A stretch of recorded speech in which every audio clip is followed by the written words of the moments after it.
الحمدللہ رب العالمین والصلاة والسلام علی رسولہ الکریم وعلی آلہ واصحابہ اجمعین اما بعد فاعوذ باللہ من الشیطان الرجیم بسم اللہ الرحمن الرحیم رب اشرح لی صدری ویسر لی امری واحلل عقدۃ من لسانی یفقہوا قولی۔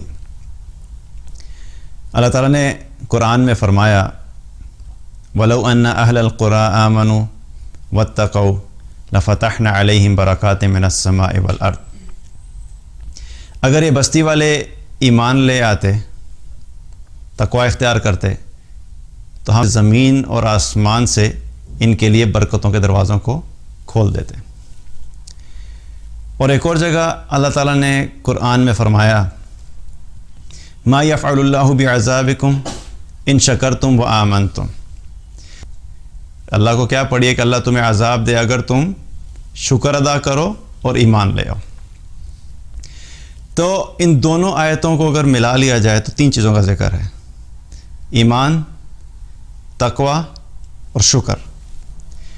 جو لوگ ایمان والے ہوتے ہیں، تقوی والے ہوتے ہیں، شکر کرنے والے ہوتے ہیں، تو ان لوگوں کے بارے میں اللہ تعالیٰ نے کیا فرمایا کہ ایسے لوگوں کو اللہ سبحانہ تعالیٰ ایسے لوگوں کے لیے زمین اور آسمان سے برکتوں کے دروازے کھول دیتا ہے، اور ایسے لوگوں کو اللہ عذاب سے بچاتا ہے، ایسے لوگوں کو اللہ عذاب بھی نہیں دے گا۔ تو مقصد بتانے کا کیا ہے کہ جب انسان اللہ کی فرما برداری کرتا ہے، تقوی اختیار کرتا ہے، گناہوں سے بچتا ہے، اللہ کا شکر گزار بنتا ہے، تو اللہ سبحانہ تعالیٰ کی طرف سے اس شخص کے لیے دنیا میں رحمتیں، برکتیں، آسانیاں وہ سب اللہ کی طرف سے آتی ہیں۔ اب کوئی ایک شخص اگر کرے گا تو اللہ کی رحمتوں اور برکتوں کے دروازے اس ایک شخص کے لیے کھل جائیں گے۔ کوئی ایک خاندان کرے گا، اللہ تعالیٰ اپنی رحمتوں اور برکتوں کے دروازے اس خاندان کے لیے کھول دے گا۔ کوئی ایک شہر کرے گا، کوئی ایک ملک کرے گا، پورا معاشرہ کرے گا، تو اللہ سبحانہ تعالیٰ ان سب لوگوں کے لیے اپنی رحمتوں کے، برکتوں کے، آسانیوں کے دروازے کھول دے گا، اور ایسے لوگوں کو اللہ تعالیٰ عذاب سے بھی بچائے گا۔ تو جہاں اللہ کی فرما برداری کرنے کے فائدے ہیں، یہاں سے کیا پتہ لگتا ہے کہ جو بھی انسان اللہ کا فرما بردار ہوگا اللہ تعالیٰ اس کو یہ سب انعامات دے گا، اس کے ثمرات ہیں۔ اور یہ تو ہے دنیا میں، اور پھر آخرت میں بھی ایسے لوگوں کو اللہ سبحانہ تعالیٰ کیا ہوگا، آخرت کی ہمیشہ کی کامیابی عطا فرمائے گا۔ جہاں ایک طرف اللہ کی فرما برداری کی وجہ سے انعامات ہیں، برکات ہیں، آسانیاں ہیں، عذاب سے بچاؤ ہے، دوسری طرف اللہ کی نافرمانی کرنے کی وجہ سے کیا ہے کہ اللہ سبحانہ تعالیٰ کی رحمت سے وہ لوگ دور ہو جاتے ہیں۔ جو لوگ اللہ کی نافرمانی کرتے ہیں پھر اللہ کی طرف سے ان پہ سے رحمت بھی ہٹ جاتی ہے، برکتیں بھی ہٹ جاتی ہیں، رزق میں بھی تنگی آتی ہے، اور پھر اللہ سبحانہ تعالیٰ ایسے لوگوں کو مختلف قسم کی آزمائشوں میں، پریشانیوں میں، تکالیف میں، اور کئی دفعہ اللہ تعالیٰ ایسے لوگوں کو عذاب میں بھی مبتلا کرتا ہے۔ اور اللہ کا جو عذاب ہے وہ دو طرح سے ہے۔ ایک عذاب وہ ہے جو آخرت میں ہونا ہے، جو کہ مرنے کے بعد جو لوگ ناکام ہو جائیں گے، جہنم میں چلے جائیں گے، ان کو عذاب دیا جائے گا۔ اور ایک عذاب کیا ہوتا ہے، اللہ تعالیٰ دنیا میں بھی عذاب دیتا ہے۔ کچھ ایسے گناہ ہیں جن کو ہم گناہ سمجھتے ہیں۔ نماز کا چھوڑنا کیا ہے، کبیرہ گناہ ہے۔ سود پہ کاروبار کرنا یا سود کا لین دین کرنا یا سود سے ریلیٹڈ کسی بھی ٹرانزیکشن میں انوالو ہونا، وہ کیا ہے، کبیرہ گناہ ہے۔ جھوٹ بولنا کبیرہ گناہ ہے۔ رشوت لینا یا دینا کبیرہ گناہ ہے۔ اب یہ بہت سارے گناہ ہیں۔ والدین کی نافرمانی کیا ہے، کبیرہ گناہ، یہ بھی اللہ کی نافرمانی ہے۔ لیکن دو ایسی چیزیں ہیں جن کے بارے میں یا تو ہم گناہ سمجھتے نہیں، یا ہمیں علم نہیں ہوتا کہ یہ بھی گناہ ہے، اور اگر علم ہے کہ یہ گناہ ہے تو ہم کیا سمجھتے ہیں کہ اتنا بڑا گناہ نہیں ہے، اور اس گناہ کی جو شدت ہے اور اس کا جو نقصان ہے اس کو ہم بالکل ہلکا کر کے خود بھی عمل کرتے رہتے ہیں اور دوسروں کو بھی یوں شو کرتے ہیں کہ ہے لیکن اتنا بڑا مسئلہ نہیں ہے۔ اور وہ دو گناہ کیا ہیں، ایک بے حیائی، دوسرا زنا۔ بے حیائی اور زنا یہ بھی کیا ہے، اللہ کی نافرمانی ہے۔ اللہ تعالیٰ نے قرآن میں فرمایا الشیطان یعدکم الفقر ویأمرکم بالفحشاء۔ شیطان تمہیں کیا کرتا ہے، تمہارے سے فقر کا وعدہ کرتا ہے، تمہیں فقر سے ڈراتا رہتا ہے، اور کیا کرتا ہے، بے حیائی کا حکم دیتا ہے۔ بے حیائی کا حکم دیتا ہے. تو بے حیائی کا حکم کہاں سے آ رہا ہے؟ شیطان کی طرف سے آ رہا ہے. تو شیطان کی طرف سے جو چیز آ رہی ہوگی وہ کبھی اللہ کی فرما برداری ہو سکتی ہے؟ نہیں ہو سکتی. وہ کبھی بھی انسان کو ایسا کام کرنے کے بارے میں حکم یا ایسا کام کرنے کے بارے میں ترغیب نہیں دلاتا جو اللہ کی فرما برداری والی ہو. کیونکہ اگر انسان اللہ کی فرما برداری کرنے لگ جائے گا تو وہ تو کامیاب ہو جائے گا، اور شیطان کا ٹارگٹ کیا ہے؟ وہ ختم ہو جائے گا، کیوں ٹارگٹ اس کا فیل ہو گیا اپنے ٹارگٹ میں. اس کا ٹارگٹ کیا ہے کہ اس نے زیادہ سے زیادہ انسانوں کو اپنے ساتھ جہنم میں لے کر جانا ہے. تو وہ ہمیشہ انسانوں کو ایسی چیزیں کرنے کی طرف لے کر آتا ہے جو اللہ کی نافرمانی والی ہوتی ہیں. تو یہاں پہ بھی اللہ تعالیٰ کیا فرما رہا ہے کہ شیطان انسان کو کیا کرتا ہے؟ بے حیائی کا حکم دیتا ہے. اور ایک اور جگہ اللہ تعالیٰ نے قرآن میں فرمایا وَلَا تَقْرَبُوا الزِّنَا إِنَّهُ كَانَ فَاحِشًا، زنا کے قریب بھی مت جاؤ، بے شک یہ بڑی بے حیائی کا کام ہے. تو زنا کو اللہ تعالیٰ نے کیا فرمایا کہ یہ بھی بے حیائی ہے. تو یہ دو چیزیں ایسی کیا ہوگی؟ بے حیائی اور زنا. ایک حدیث میں آتا ہے نبی صلی اللہ علیہ وسلم نے فرمایا کہ دو ایسے گناہ ہیں جن کی سزا اللہ سبحانہ تعالیٰ انسان کو جلد ہی دنیا میں بھی دے دیتا ہے. کچھ ایسے گناہ ہیں جن کی سزا دنیا میں شاید نہیں ملے گی لیکن آخرت میں ملے گی اگر توبہ کے بغیر انسان چلا گیا. لیکن دو گناہوں کا ذکر کیا کہ دو ایسے گناہ ہیں جو شخص بھی کرتا ہے اس کو اللہ تعالیٰ دنیا میں ہی اس کی سزا دنیا میں بھی دے دیتا ہے، اور آخرت میں سزا ظاہر ہے وہ بھی ہوگی اگر اس نے توبہ نہیں کی. وہ دو کیا ہیں؟ پہلی چیز والدین کی نافرمانی. جو شخص والدین کا نافرمان ہوتا ہے اس کو اللہ تعالیٰ دنیا میں ہی سزا دے دیتا ہے. وہ دنیا میں ہی اپنے اس گناہ، اپنی اس نافرمانی کی وجہ سے وہ دیکھ لیتا ہے کہ وہ اللہ کی طرف سے اس کو سزا ملتی ہے. اور دوسری چیز کیا؟ زنا. زنا یہ ایسا گناہ ہے جس کی سزا اللہ سبحانہ تعالیٰ دنیا میں ہی دے دیتا ہے. اب بے حیائی اور زنا ایسی چیز ہے کہ جس کا نقصان انسان اپنی دنیا کی زندگی میں بھی دیکھ لیتا ہے. اس وقت اگر ہم دیکھیں تو جو سچویشن چل رہی ہے، خاص طور پہ کرونا وائرس سے ریلیٹڈ جو حالات بنے ہوئے ہیں، تو بہت سے لوگ اس کے بارے میں بات کر رہے ہیں کہ بھئی اس کی وجہ کیا ہے، کیوں ہوا ہے. بلکہ پچھلا لیکچر جو میں نے کیا تھا ہم لوگوں نے بات کی تھی، ایک ہے اس کا سائنٹیفک ریزن کہ یہ سائنٹیفکلی کیوں ہو رہا ہے. اس کے بارے میں بات ہم نے لاسٹ ٹائم کی تھی کہ یہ وہ وائرس ہے جو کووڈ-19 ہے، جو کہ بیٹس سے ٹرانسفر ہوا انسانوں میں اور انسانوں سے پھر آگے پھیل رہا ہے. تو اس کی ڈیٹیل میں آپ دوبارہ نہیں جائیں گے کیونکہ ہم نے سائنٹیفک ریزن کے بارے میں بات کر لی. لیکن اس کی ایک وجہ کیا ہے کہ دنیا میں کوئی بھی چیز جب ہوتی ہے تو یاد رکھیے کہ اس کے پیچھے اللہ سبحانہ تعالیٰ کا حکم ہوتا ہے. کچھ وجوہات ہوتی ہیں، کچھ ایسے اعمال ہیں جن کے بارے میں اللہ سبحانہ تعالیٰ نے اور اللہ کے رسول صلی اللہ علیہ وسلم نے ہمیں بتایا کہ جب بھی کوئی انسان یا کوئی قوم کوئی ایک عمل کرتی ہے تو اگر اس کا کوئی فائدہ ہوتا ہے تو اس کے بارے میں بتا دے کہ اس عمل کے کرنے کی وجہ سے ان کو یہ فائدہ حاصل ہوتا ہے. جس طرح ابھی آپ آیت کی بات کی کہ اللہ تعالیٰ نے کیا فرمایا کہ جب کوئی قوم تقوی اختیار کرتی ہے اور ایمان والی ہو جاتی ہے تو ہم کیا کرتے ہیں؟ ہم اس کے لیے برکتوں کے دروازے کھول دیتے ہیں. تو یہ کیا ہو رہا ہے کہ کسی ایک عمل کا فائدہ ہمیں پتہ لگ گیا کہ کس کا فائدہ کیا ہے. اسی طریقے سے کئی دفعہ کیا ہے کہ جب کوئی عمل ہوتا ہے تو اس کا کوئی نقصان ہے تو وہ بھی ہمیں اللہ اور اللہ کے رسول صلی اللہ علیہ وسلم نے ہمیں بتا دیا.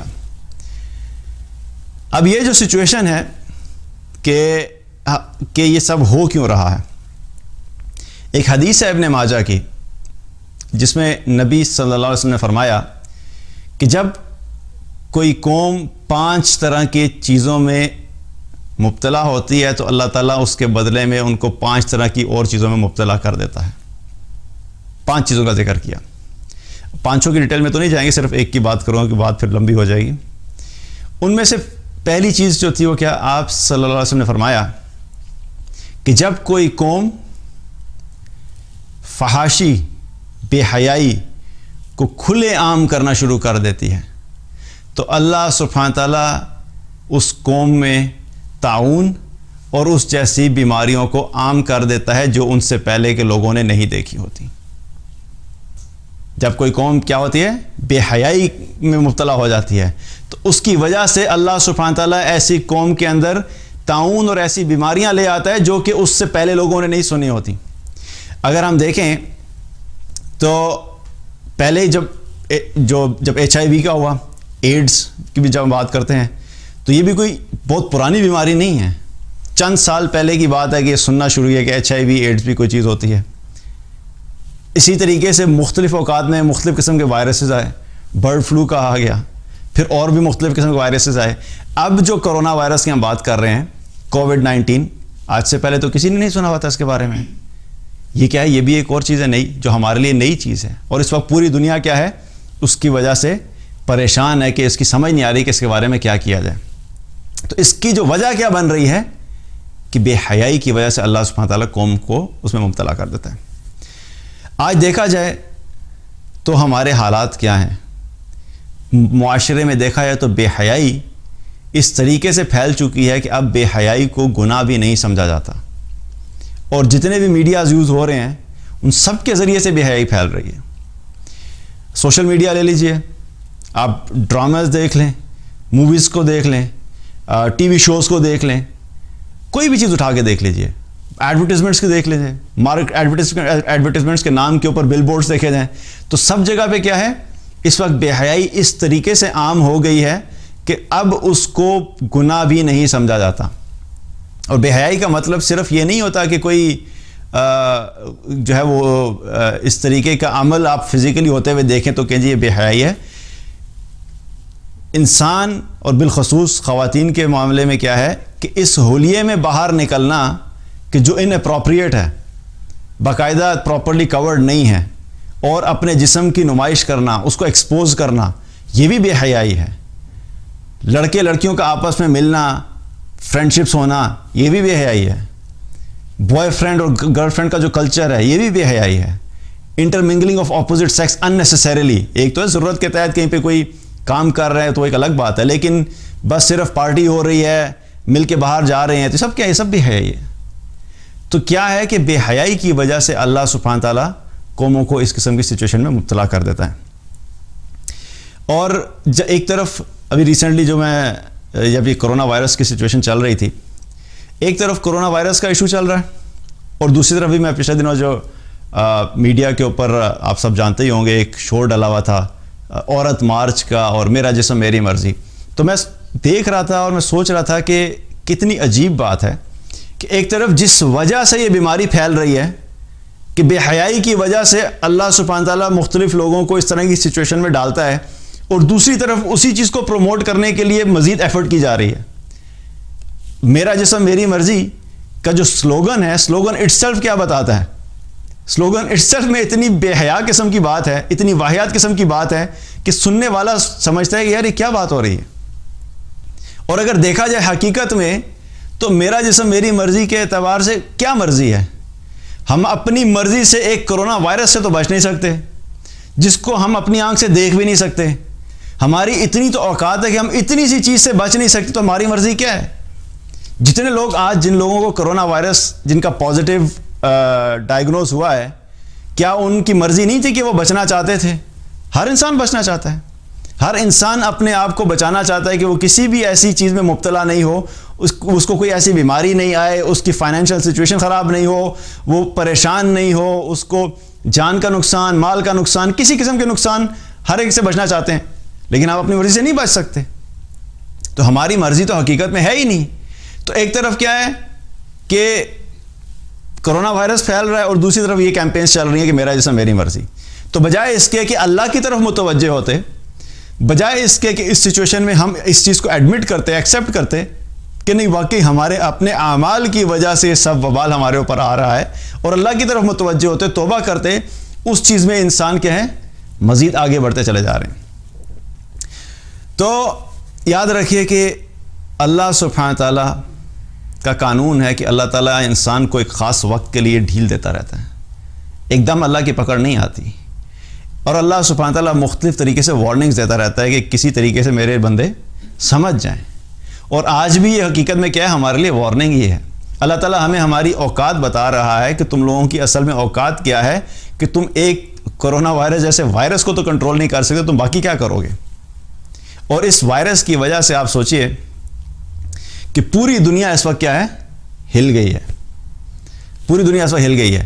آپ ایئر لائن انڈسٹری دیکھ لیجئے، دنیا کی جتنی بھی بڑی ایئر لائنز ہیں ان میں سے اکثریت نے کیا ہے کہ ڈفرینٹ کنٹریز میں جانا ہے کیا کر دیا، بلاک کر دیا ہے کہ فلاں ایئر لائن نے کہا کہ ہم فلاں کنٹریز میں ہماری فلائٹس نہیں جائیں گی، دوسرے کنٹریز نے یہ کہا کہ ہماری فلائٹس ان کنٹریز میں نہیں جائیں گی. تو اس سے کیا ہوا کہ ایئر لائن انڈسٹری جو ہے وہ نیچے آنا شروع ہوگی.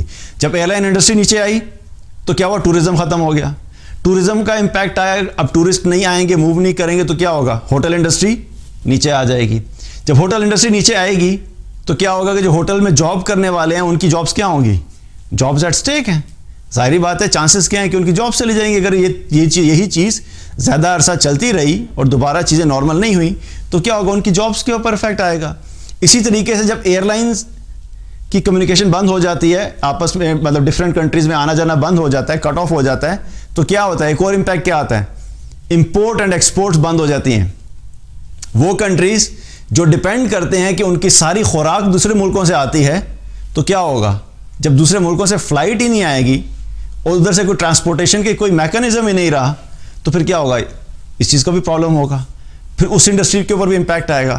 مقصد بتانے کا کیا ہے کہ ایک وائرس کی وجہ سے پوری دنیا کے انسان، ساری کی ساری انڈسٹریز جو ہے اس سے امپیکٹ ہو چکا ہے اور ان کے اوپر کیا ہے اس وقت سچویشن ہے اور لوگوں کو سمجھ نہیں آ رہی کہ اب کیا کیا جائے.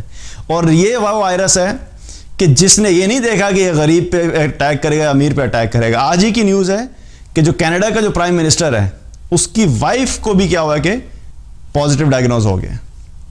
کینیڈا کا پرائم منسٹر، اس کی وائف، چھوٹی پوزیشن ہے کیا، اتنا ایڈوانس کنٹری، اتنی ایڈوانس ٹیکنالوجی، اور اس ایڈوانس کنٹری کے بھی پرائم منسٹر جو سب سے ٹاپ پوزیشن میں اتھارٹی کے اندر ہے، وہاں پہ اس کی اپنی بیوی کو ہو گیا.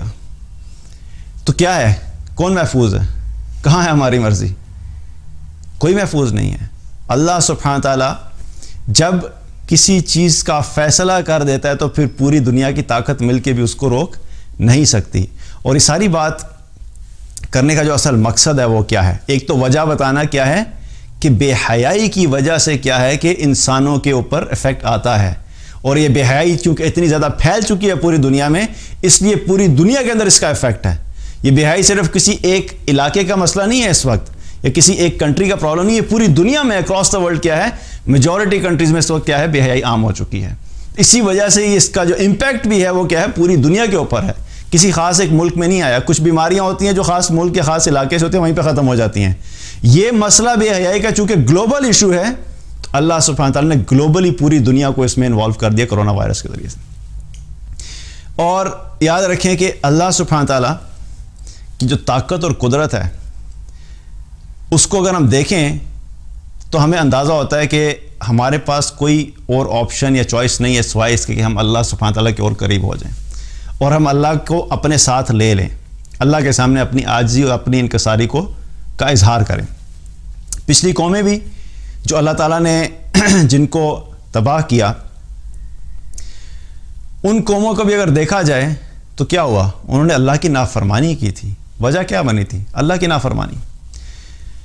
قوم نوح علیہ السلام اپنی قوم کو دعوت دیتے رہے، ایک اللہ کی بندگی کرو.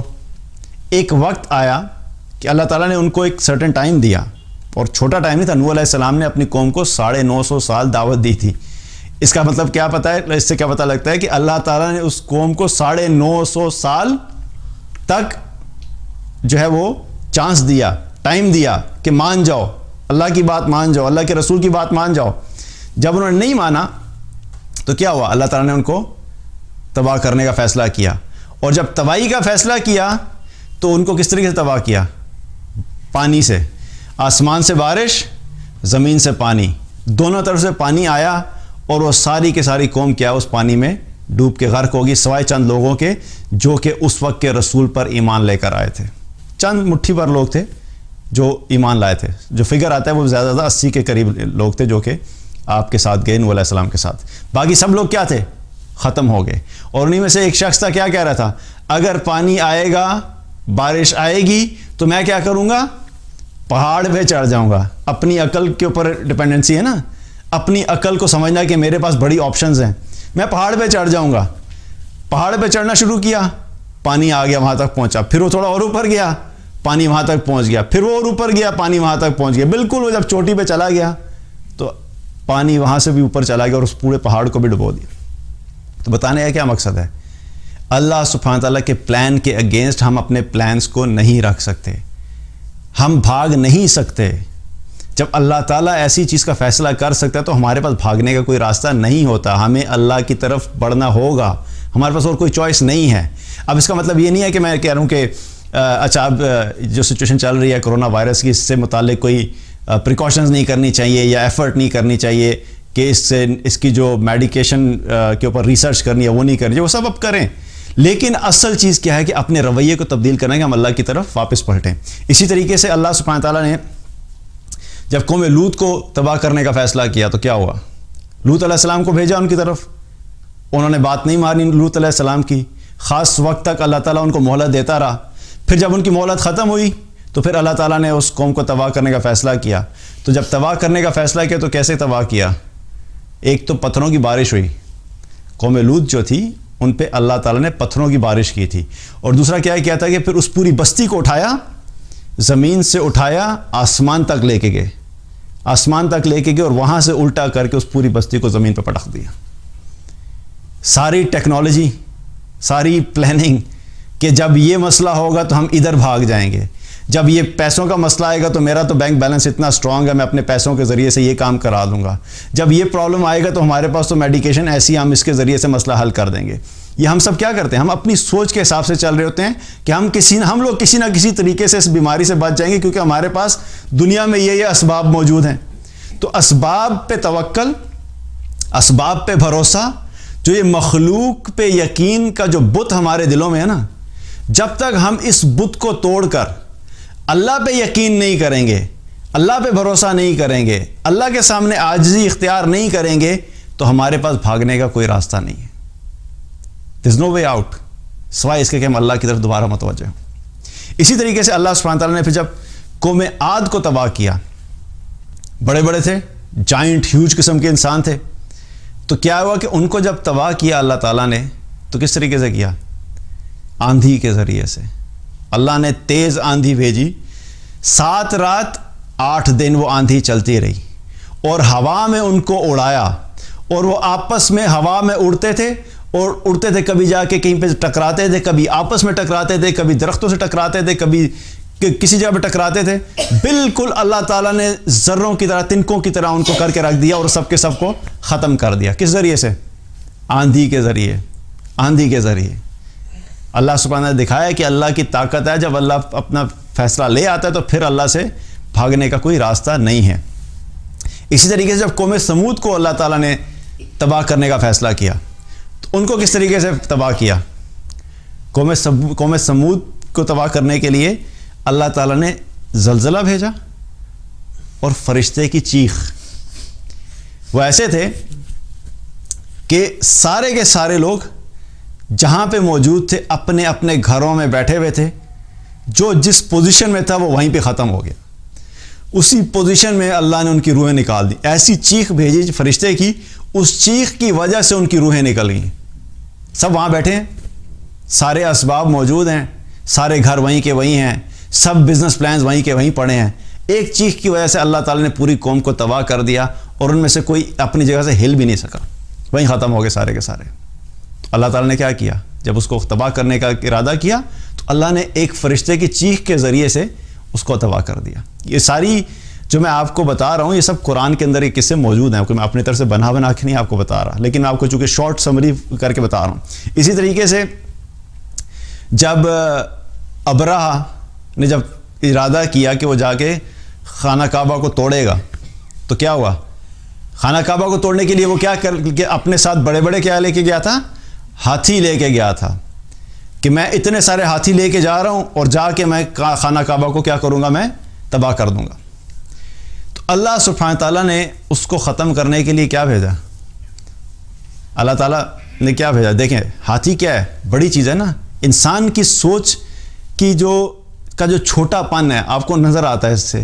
انسان یہ سوچتا ہے کہ میرے پاس طاقتور جو ذرائع ہوں گے نا، میرے پاس جتنی طاقتور چیزیں ہوں گی اس کے ذریعے سے میں سب کو تباہ کر دوں گا اور سب کے اوپر میں حکمرانی کر لوں گا۔ تو وہ سب سے جو طاقتور مخلوق اس وقت موجود تھی جو وہ کہتے ہاتھی، ہاتھیوں کو لے کے گیا، اور جب ہاتھیوں کو لے کے گیا طواف کرنے کے لیے تو اللہ تعالیٰ نے کیا کیا؟ ہونا کیا چاہیے تھا کہ ہاتھیوں کے مقابلے میں کوئی اور بڑی چیز اللہ تعالیٰ بھیجتا. ہمارے ذہن کے اعتبار سے نا ہمیں یوں لگتا ہے کہ اب ہاتھی ہے تو ہاتھی کا مقابلہ کرنے کے لیے اس سے بڑا ہاتھی ہونا چاہیے نا کوئی، ورنہ تو مزہ نہیں آئے گا، بیلنس نہیں ہوگا. اللہ سبحانہ تعالیٰ نے کیا بتایا کہ نہیں، تم اپنی سوچ کے حساب سے سمجھتے ہو کہ بڑا طاقتور ہے، اس کی طاقت کے مقابلے میں تمہیں دکھاتا ہوں کہ میرے پاس کیا طاقت ہے. تو اللہ تعالیٰ نے کیا فرمایا، کیا کیا اس کے ساتھ؟ الم تر کیف فعل ربک باصحاب الفیل الم یجعل کیدہم فی تضلیل وارسل علیہم طیرا ابابیل. اللہ نے کہا ہاتھیوں کے مقابلے میں ہاتھی نہیں بھیج رہا میں، یا کوئی ہاتھیوں سے بڑے کوئی ڈائناسورز نہیں بھیج رہا، میں پرندے بھیجوں گا. وارسل علیہم طیرا ابابیل، پرندوں کے جھنڈ بھیجے. پرندے، اب پرندہ ہاتھی کے مقابلے میں، مطلب آپ ابھی اپنی عقل کے حساب سے بھی سوچیں کہ کوئی کہ یار یہ ہاتھی آ رہے ہیں ان کے مقابلے میں پرندے بھیجتا ہوں میں، تو ہم کیا کہیں گے؟ پرندے نے کیا کرنا ہے ہاتھی کے مقابلے میں؟ اور پرندے میں بھی اللہ نے ان پرندوں کو ان پہ نہیں چھوڑا، پرندوں کے بھی کیا کیا تھا کہ پرندوں کی جو چونچ ہوتی ہے اور جو پنجے ہوتے ہیں ان میں کنکریاں دیں. کتنا سائز ہوگا؟ کنکری کا سائز کتنا ہوگا؟ ایک پرندہ کتنی بڑی سٹون رہا، اتنا یا اتنا ہوگا زیادہ سے زیادہ. اور ہاتھی کو مارنے کے لیے آپ کو یہ پتہ ہونا چاہیے کہ جو ہاتھی کا شکار کرتے ہیں نا، ہاتھی کو مارنے کے لیے اسپیشل گن ہوتی ہے. جو عام گنز ہوتی ہیں نا جن سے یہ جو نارمل یوز میں کرتے ہیں، اس سے ہاتھی کو اس کی گولی اثر نہیں کرتی ہے. اس کے لیے اسپیشلائزڈ گنز ہوتے ہیں جن کو ایلیفینٹ گن کہا جاتا ہے. وہ خاص ہاتھی کو مارنے کے لیے بہت ہائی اینڈ قسم کی گنز ہوتی ہیں، اس کے ذریعے سے ہاتھی کا شکار کیا جاتا ہے. تو اللہ سبحانہ تعالیٰ نے وہاں پہ کیا بھیجا؟ پرندوں کو بھیجا، اور ان کے پنجوں میں کنکریاں تھی اور ان کے چونچوں میں کنکریاں تھی. وہ جو کنکری جب پتھروں جو ہاتھیوں پہ گرتی تھی تو وہ اوپر سے گرتی تھی اور نیچے سے نکل جاتی تھی. اتنی اسٹرانگ اللہ تعالیٰ نے ان کنکریوں کے اندر اسٹرینتھ رکھی تھی، اور ان کے اوپر گرتی گئی یہاں تک کہ وہ ہاتھی سارے کے سارے کیا ہو گئے؟ بھس بن گئے، اور وہیں کے وہیں جو ہے وہ بھس بن کے ختم ہو گئے. تو اللہ تعالیٰ کیا بتانا چاہتا ہے؟ اللہ سبحانہ تعالیٰ بڑی سے بڑی چیز کو جب ختم کرنے کا ارادہ کرتا ہے تو اس کو ختم کرنے کے لیے اللہ کو کوئی اتنی بڑی چیز نہیں چاہیے. اور دیکھا جائے تو انسان جتنا زیادہ اپنے آپ کو بڑا سمجھتا ہے، اللہ اتنی ہی چھوٹی چیز کے ذریعے سے انسان کو انسان کی اوقات یاد دلا دیتا ہے. نمرود نے اپنے آپ کو کیا بڑا سمجھا تھا نا کہ میں بہت بڑا ہوں، اس نے تکبر کیا. تو اللہ نے اس کو ختم کرنے کے لیے کوئی اونٹ نہیں بھیجا یا کوئی بڑا ہاتھی نہیں بھیجا کہ جا کے نمرود کو ختم کرو. اللہ نے مچھر کو بھیجا. مچھر جو کئی دفعہ آپ کو اڑتے ہوئے نظر بھی نہیں آتا، اس مچھر کے ذریعے سے اللہ تعالیٰ نے نمرود کو ختم کر کے دکھایا کہ تمہاری اوقات یہ ہے کہ تمہارے رب کے سامنے تمہاری کوئی حیثیت نہیں ہے. جب تم اللہ کی نافرمانی کرتے ہو، تم متکبر ہو جاتے ہو، تم تکبر کرتے ہو اور اپنے آپ کو بہت بڑی چیز سمجھتے ہو، تو اللہ تمہیں دکھاتا ہے کہ تمہاری اصل میں اوقات کیا ہے. تو یہ سب بتانے کا مقصد کیا ہے کہ اللہ سبحانہ تعالیٰ پوری کائنات کا بادشاہ ہے، اللہ سبحانہ تعالیٰ پوری کائنات کا خالق ہے، وہ پوری کائنات کا مالک ہے، وہ پوری کائنات کو چلانے والا ہے. اس کائنات کا ذرہ ذرہ اللہ کے قبضہ قدرت میں ہے. اس کائنات میں ایک ذرہ بھی آگے پیچھے اللہ کے حکم کے بغیر نہیں ہو سکتا. تو ہمارا مقصد کیا ہے کہ ہمیں کیا کرنا چاہیے؟ ہمیں واپس اپنے رب کی طرف پلٹنا چاہیے، کہ اس اللہ کی طرف پلٹنا چاہیے جو اللہ ان سب چیزوں کو کنٹرول کر رہا ہے. ایک طرف تو ٹھیک ہے جو پریکاشنز ہیں اس وائرس کے حساب سے وہ اپنی جگہ پہ، لیکن ہمیں اپنے اعمال کا جائزہ لینا ہے کہ ان اعمال کو بھی چھوڑنا ہے جس کی وجہ سے آج پوری دنیا کے اوپر یہ حالات آئے ہیں. جو بے حیائی ہے، بے حیائی کا مقصد یہ نہیں کہ جو کر رہا ہے صرف وہ اس میں انوالو ہے. اگر کوئی لیٹ سے میں ایگزامپل کے طور پہ بتاتا ہوں کہ کوئی ایک مووی ہے اور اس مووی کے اندر ایک سانگ ہے، اور اس سانگ میں جو ہے ایک خاتون انتہائی واہیات قسم کے لباس میں ڈانس کر رہی ہے، اور مرد بھی ایک عجیب سے حلیے میں اس میں ہے، ہیرو اور ہیروئن جس کو ہم کہتے ہیں. اب کیا ہو رہا ہے کہ اس کے پیچھے اگر دیکھا جائے تو کوئی یہ تو دو صرف انڈیویجولز ہیں نا، لیکن اس کے پیچھے کیا ہے کہ کتنے سارے لوگ اس پورے کے پورے فتنے میں انوالو ہوں گے. جنہوں نے اس میں ایکٹ کیا وہ بھی اس کا حصہ ہے بے حیائی کا، جنہوں نے ڈائریکشن کی وہ بھی اس کا حصہ ہے، جنہوں نے اس کو فنڈ کیا وہ بھی اس کا حصہ ہیں، جنہوں نے اس کو ایڈورٹائز کیا وہ بھی اس کا حصہ ہیں، اور جو لوگ اس کو بیٹھ کے دیکھ رہے ہیں وہ بھی اس کا حصہ ہیں. یہ ساری چیزیں کیا ہیں؟ سارے پورا ایک لنک ہے، کیونکہ کوئی ایک چیز بھی اگر نہیں ہوگی تو یہ پورے کا پورا پروسیس کمپلیٹ نہیں ہو سکتا. اگر کوئی ایکٹنگ کرنے کے لیے تیار ہے، فنڈنگ کے لیے تیار نہیں ہے تو کیا ہوگا؟ نہیں ہو سکتا. اسی طریقے سے اگر بن رہی ہیں چیزیں لیکن کوئی دیکھنے کے لیے تیار نہیں ہے تو کچھ عرصے میں ختم ہو جائے گی. تو سارے کے سارے اس پورے پروسیس کو کیا ہوتا ہے؟ سپورٹ کر رہے ہوتے ہیں. ہمیں یہ دیکھنا ہے کہ ہم اس پورے پروسیس میں کہیں انوالو تو نہیں ہیں، کہیں انوالو تو نہیں ہے. اور زیادہ تر اکثریت لوگوں کی کیا ہے؟ وہ دیکھنے والی ہے. بنانے والے اور کرنے والے تو کیا ہے؟ وہ تھوڑے ہوتے ہیں. دیکھنے والے کیا ہوتے ہیں؟ کروڑوں میں ہوتے ہیں. اکثر کیا ہوتا ہے نا، آپ یوٹیوب کے اوپر کوئی اسلامک پوسٹ ہے تو اس کے ویوز آپ دیکھتے ہیں تو لکھا ہوتا ہے 5,000 10,000، لیکن کسی ایک پوسٹ کے اوپر انتہائی واہیات پکچر ہوگی تو اس کے نیچے آپ ویوز دیکھیں گے تو لکھا ہوگا 20 million 25 million. You understand the difference? یہ کیا ہو رہا ہے؟ دیکھنے والے زیادہ ہیں، بنانے والے تو جو بھی کر رہے ہیں وہ تو اپنا وبال ان کے اوپر آئے گا. دیکھنے والوں کے لیے بھی کیا ہے؟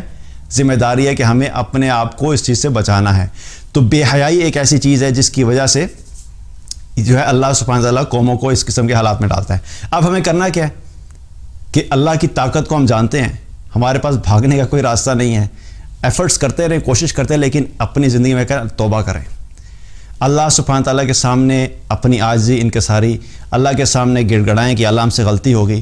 اور نکلنے کا راستہ بھی اللہ نے ہمیں قرآن میں بتایا. ہر مشکل سے نکلنے کا راستہ دیکھا جائے تو ابھی یہ کیا ہے؟ مشکل ہے نا.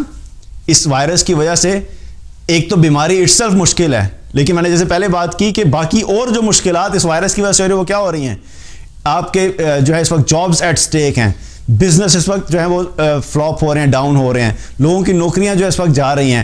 اس وقت جو کھانے پینے کی اشیاء ہیں ان کی سپلائی کے ایشوز بننا شروع ہو گئے ہیں. تو یہ سب کیا ہیں؟ سب مشکلات ہیں. اب مشکلات سے نکلنے کا راستہ کیا ہے؟ اللہ تعالیٰ نے وہ بھی ہمیں قرآن میں بتایا، وَمَن يَتَّقِ اللَّهَ يَجْعَلْ لَهُ مَخْرَجًا. جو کوئی بھی تقوی اختیار کرتا ہے اللہ تعالیٰ کی طرف سے گارنٹی ہے کہ ہم اس کے لیے ہر مشکل سے نکلنے کا راستہ بنا دیتے ہیں. اس سے نکلنا ہے تو ہمیں کیا کرنا ہے؟ اپنی لائف میں یہ دیکھنا ہے کہ اللہ کی نافرمانی کہاں کہاں پہ ہو رہی ہے. نماز نہیں پڑھتے تو فوراً نماز پڑھنا شروع کر دیں. اگر پڑھتے تھے اور جماعت سے نہیں پڑھتے تھے تو جماعت سے پڑھنا شروع کر دیں. اگر پردہ نہیں کرتے تھے، اپنے جسم کی کو پراپر طریقے سے کور نہیں کرتے تو کور کرنا شروع کر دیں. اگر سود پہ کاروبار کر رہے ہیں، کچھ کر رہے ہیں تو اس کو چھوڑ دیں. جو بھی نافرمانی ہے اللہ کی، بے حیائی کا کوئی کام کر رہے ہیں، چاہے دیکھنے سے متعلق ہے، چاہے ڈریسنگ سے متعلق ہے، کسی بھی طریقے سے، اس کو فوراً چھوڑ کے توبہ کریں. اللہ کی بارگاہ میں جب ہم دوبارہ تقوی کی طرف جائیں گے تو تقوی کی وجہ سے اللہ سبحانہ تعالیٰ ہمارے لیے آسانیاں پیدا کرنا شروع کر دے گا. کیونکہ جو بھی تقوی کرتے ہیں اللہ کی طرف سے وعدہ ہے کہ اللہ تعالیٰ اس شخص کو، اس قوم کو، اس گھر کو، اس پورے ملک کو مشکلات سے نکال دے گا. تو تقوی کی طرف کرنا. اور توبہ سب سے امپورٹنٹ کیا ہے؟ پہلی چیز ہے توبہ. توبہ نہیں کرتے، ہم اپنی زندگی میں تبدیلی نہیں لے کے آتے تو پھر اس سے مسئلہ حل نہیں ہوگا. اور توبہ کے بارے میں اللہ کا بڑا احسان ہے ہم پہ، اللہ کی بڑی رحمت ہے کہ اللہ تعالیٰ نے توبہ کے دروازے ہمارے لیے کھلے رکھے ہیں. کب تک؟ اس وقت تک اللہ اپنے بندوں کی توبہ قبول کرتا رہتا ہے جب تک کہ انسان بالکل موت کے وقت غرغرے کی کیفیت نہ آ جائے. یعنی وہ سچویشن کہ جب اس کو اب نظر آتا ہے کہ اب میں نے جانے کا وقت آ گیا، اب میں یہاں پہ اس دنیا میں نہیں رہوں گا. تو اس وقت اگر کوئی توبہ کرتا ہے تو اس وقت کی توبہ قبول نہیں ہوگی. تو ہمیں اللہ نے ابھی زندگی دی ہوئی ہے. آج اگر ہم توبہ کرتے ہیں تو توبہ کی وجہ سے اللہ سبحانہ تعالیٰ کیا ہے؟ ہماری توبہ کو قبول کرتا ہے. نہ صرف قبول کرتا ہے بلکہ اللہ کو بندے کی توبہ پسند ہے.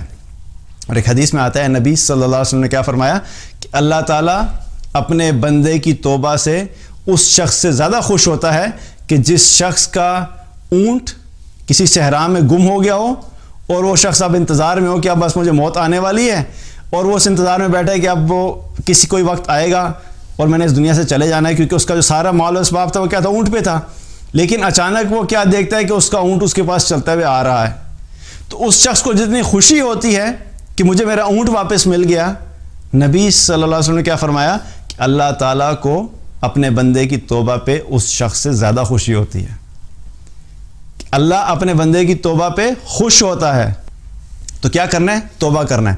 اور توبہ کرنے کی وجہ سے اللہ سبحانہ تعالیٰ کا یہ بھی بڑا احسان ہے ہم پہ کہ توبہ کی وجہ سے صرف یہ نہیں کہ جتنے گناہ کیے اللہ معاف کر دیتا ہے، بلکہ اللہ تعالیٰ نے ہمیں کیا بتایا؟ اللہ تعالیٰ ایک سٹیپ بڑھ کے ہمیں بتاتا ہے کہ کیا ہوگا کہ جو کوئی بھی توبہ کرتا ہے الا من تاب وآمن وعمل عملا صالحا فاولئک یبدل اللہ سیئاتہم حسنہ، اور جو کوئی بھی توبہ کرے، ایمان لے آئے اور نیک اعمال کرنا شروع کر دے، تو اللہ سبحانہ تعالیٰ نے کیا فرمایا کہ میں اس کے گناہوں کو نیکیوں سے تبدیل کر دیتا ہوں. تو پچھلے جتنے گناہ ہوئے، چاہے وہ فحاشی تھی یا وہ عریانی تھی یا چوری کی یا کسی قسم کی بھی نافرمانی کی اللہ کی، اللہ سبحانہ تعالیٰ تمام گناہوں کو معاف کر کے نیکیوں میں تبدیل کر دیتا ہے. اس کے بعد اپنی زندگی میں کیا کرو؟ اب دوبارہ اللہ کی نافرمانی نہیں کرو اور ایک نیک اور صالح انسان والی زندگی گزارنا شروع کر دو. تو اللہ سبحانہ تعالیٰ کیا ہے کہ دنیا کے اندر بھی آسانی کر دے گا اور آخرت میں بھی ایسے لوگوں کو اللہ سبحانہ تعالیٰ جو اپنے کامیاب لوگوں میں شامل کرے گا. اللہ تعالیٰ سے دعا ہے کہ اللہ تعالیٰ ہم سب کو دین کی صحیح فہم عطا فرمائے، اور جو بھی ہمارے اندر غلطیاں، کمزوریاں، کوتاہیاں ہیں، ایک تو ہمیں اللہ تعالیٰ دکھائے، کیونکہ ہمیں نظر نہیں آئے گا تو ہم اس کو ٹھیک نہیں کریں گے، اور جب ہمیں اللہ دکھا دے تو پھر اس چیز کا یقین بھی دلائے کہ یہ واقعی غلط بات ہے، اور اللہ سبحانہ تعالیٰ ہمیں ان کی اصلاح کرنے کی توفیق عطا فرمائے.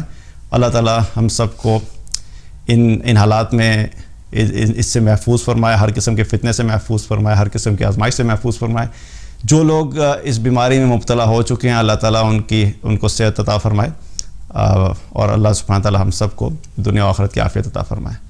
بارک اللہ علیہ ولکم. السلام علیکم ورحمۃ اللہ وبرکاتہ.